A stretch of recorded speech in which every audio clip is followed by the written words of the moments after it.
যে জিলহজ মাসের চাঁদ যে ব্যক্তি দেখবে সে যেন তার নখ এবং তার চুল এগুলো যেন আর না কাটে। চাঁদ দেখে ফেলেছেন, কুরবানি করা পর্যন্ত এখন চুল আর নখ যেন সে না কাটে। যদি না কাটেন তাহলে কি হবে? আপনি একটা পূর্ণাঙ্গ কুরবানির নেকি পাবেন ইনশাআল্লাহ। আর একটা কুরবানির নেকি কি জানেন?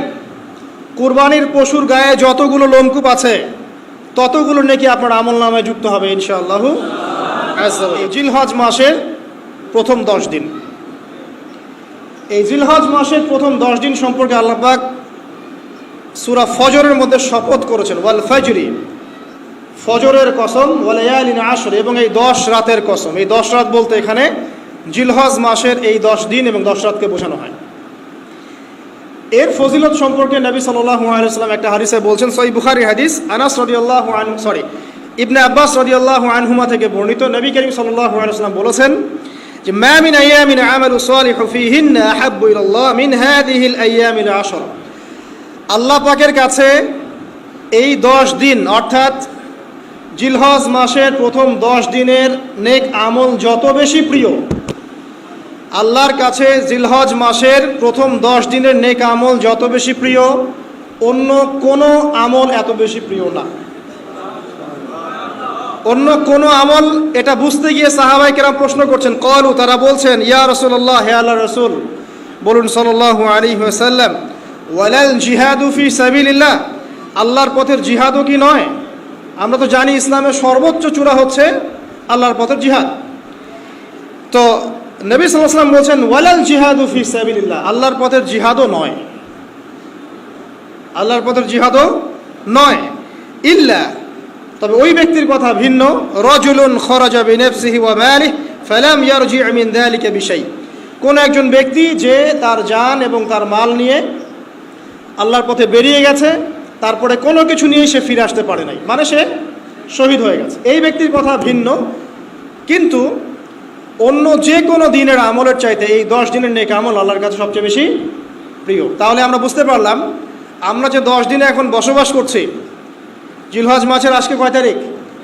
1 তারিখ। এই যে আল্লাহ পাক নিয়ামতের সাথে আমাদেরকে বাঁচিয়ে রেখেছেন, এই 10 দিন আমল করার সুযোগ দিয়েছেন, এই কৃতজ্ঞতা স্বীকার করে আমরা কিন্তু শেষ করতে পারবো না। পারবো না। প্রশ্ন হচ্ছে যে এই 10টা দিন আমরা কিভাবে কাজে লাগাতে পারি। আমি সেদিকেই যাবো ইনশাল্লাহ। তার আগে এই দিনগুলো সম্পর্কে আর কয়েকটা ফজিলতের হাদিস শুনিয়ে দিচ্ছি। তিরমিজি, ইবনে মাজাহ, মিশকাতের 128 পৃষ্ঠায় একটা হাদিস এসেছে, আবু হুরায়রা রাদিয়াল্লাহু আনহু থেকে বর্ণিত, নবী করিম সাল্লাল্লাহু আলাইহি ওয়াসাল্লাম বলেছেন যে দিনসমূহের মধ্যে এমন কোনো দিন নাই, আল্লাহর দিনগুলোর মধ্যে এমন কোনো দিন নাই যেদিন ইবাদত করা আল্লাহর কাছে জিলহজের 10 দিনের ইবাদতের চেয়ে বেশি প্রিয়। কথা বুঝতে পারছেন?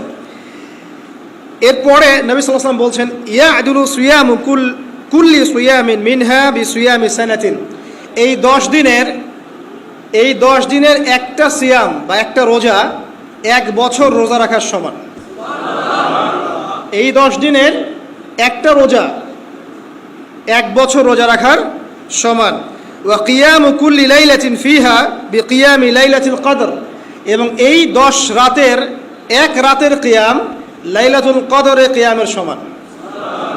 আর আমরা জানি লাইলাতুল কদর সম্পর্কে আল্লাহ পাক কি বলেছেন, লাইলাতুল কদরি খায়রুম মিন আলফি শাহর, 1000 মাসের ইবাদতের চেয়ে উত্তম। তাহলে আমরা বুঝতে পারছি যে এই 10 দিন 10 রাত কি আমল করতে হবে, এই হাদিসটা বলে দিচ্ছে, সিয়াম এবং কিয়াম।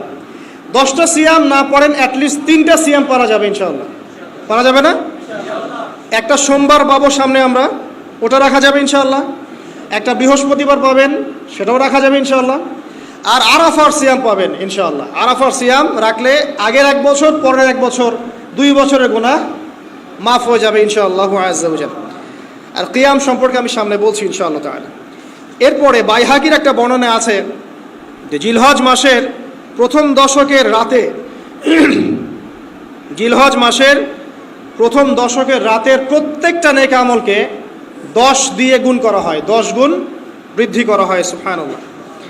আরও আছে বাইহাকি এবং ইসবাহানির বিশুদ্ধ সনদে হযরত আনাস বিন মালিক রাদিয়াল্লাহু আনহু থেকে বর্ণিত আছে, জিলহজ মাসের প্রথম দশকের প্রতিদিন 1000 দিনের সমান, মানে প্রতিদিনের আমল 1000 দিন আমলের সমান, এবং আরাফার দিনের মর্যাদা 10,000 দিনের সমান। আরাফার দিন যে ব্যক্তি ইবাদত করবে ইনশাআল্লাহ তাআলা সে 10,000 দিন ইবাদতের নেকি পাবে ইনশাআল্লাহ আযজা ওয়া জাল। তো প্রথম কি করতে হবে সেটা এই হাদিস থেকে বোঝা যাচ্ছে। হাদিসটা কি? উম্মে সালামা রাদিয়াল্লাহু আনহা থেকে বর্ণিত, নবী সাল্লাল্লাহু আলাইহি ওয়াসাল্লাম বলছেন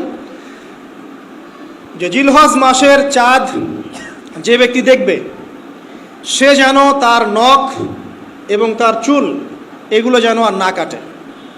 চাঁদ দেখে ফেলেছেন, কুরবানি করা পর্যন্ত এখন চুল আর নখ যেন সে না কাটে।